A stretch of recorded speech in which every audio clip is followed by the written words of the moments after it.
It's something of a new normal. Back to business across Damascus, even if the former Syrian leader still looms large on the nation's banknotes. We woke up to a new dawn. It is a happy day for all. All the people that I've seen today were happy, whether employees or clients. In a famous ice cream shop in Damascus, fighters from the rebel group Hayat Tahrir al-Shams, or HTS, savour the sweet taste of victory. It is perfect. I haven't tasted anything like it.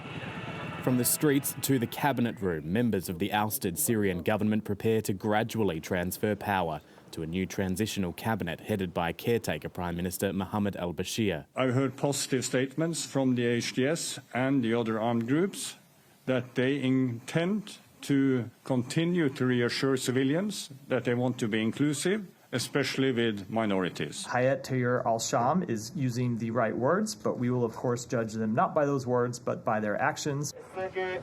But fighting continues. The Israeli military carried out more than 300 heavy airstrikes across Syria. The IDF releasing this video claiming to show the destruction of the toppled government's leftover weapons stockpiles. Some of Syria's neighbours have been railing against Israel's behaviour since the toppling of President Bashar al-Assad.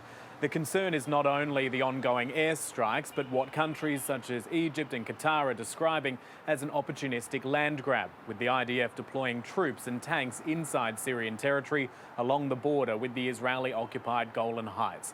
Israel insists it's done this simply for its own safety.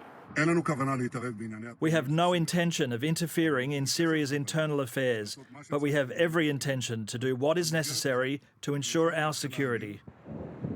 And in the north of the country, Turkey's intelligence services have fired on US-backed Kurdish forces. Trucks loaded with missiles were destroyed, highlighting the competing alliances since the fall of the Assad regime. Back in Damascus, it's not all celebrations. Using their mobile phones for light, relatives began the grim task of searching for loved ones in this morgue. Victims were brought here after being found in the notorious Sednaya prison.